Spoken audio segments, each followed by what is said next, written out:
সেই ঘরে, যেই ঘরে আমার দাদা জনম জনম।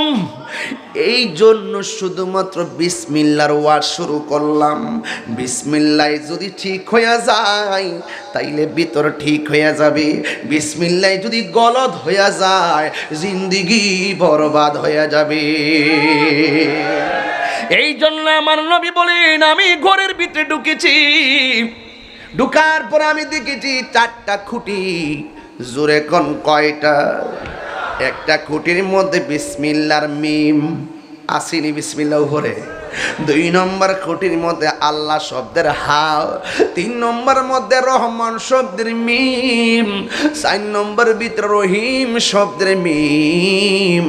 আমি দেখলাম এই খুঁটির মধ্যে আরবি লেখা আছে। এই 4টা খুঁটি, 1 নম্বর যে খুঁটির মধ্যে বিসমির মিম, এটার মধ্য থেকে বের হচ্ছে পানির নদী। আরেকটা দেখলাম আল্লাহ শব্দের হা, এটার থেকে বের হচ্ছে শরাবের নহর। এরপরে দেখলাম রহিম শব্দের মিম, এটা থেকে বের হচ্ছে দুধের নহর। এরপরে দেখলাম রহিম শব্দের মিম, এটা থেকে বের হয়েছে মধুর নহর।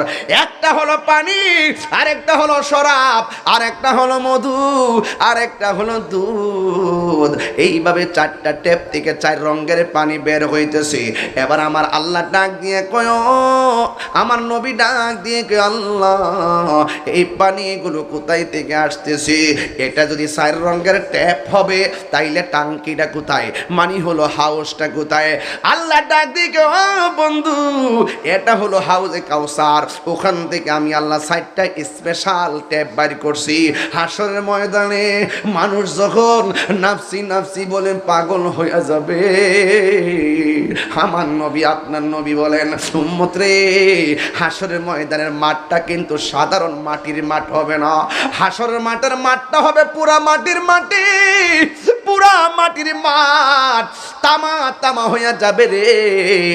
নিজের ঘামে নিজেরা সাঁতার কাটবে, কেউ গিরা পানিতে সাঁতার কাটবে, কেউ হাঁটু পানিতে সাঁতার কাটবে।